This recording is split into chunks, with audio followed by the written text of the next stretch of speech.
Bai, lehen da bizi, Telesforo Monzon da figura bat merezi duena ezagutzea.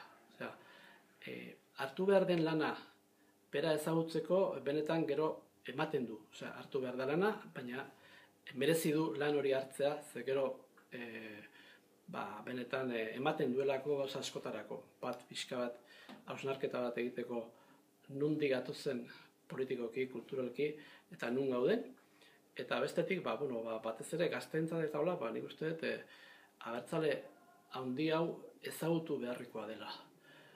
Labur esan da, batetik familiaz, aristokrata, familiaz zaldun familia batekoa zen, Bergarako zaldun familia batekoa. Eta gero utzi egin zuen, nolabait bere familian karlistak eta integristak eta zian da. Bazeon alde bat, pixka bat nazionalista, eta alde hortatik jo zuen.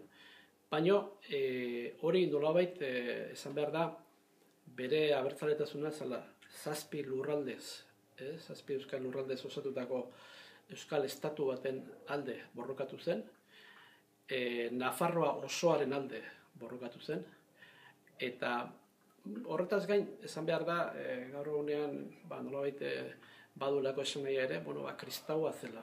Inola ere ez klerikala, baina kristaua bai.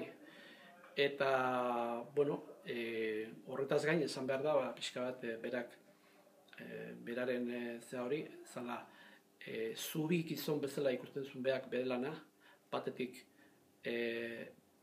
Otamasiko gerran gudariak izan zirenak, eta gero etako gudariak, lehengo gudariak eta oraingo gudariak. Orduan bi horien arteko zubi bezala ikusten zuela bere burua.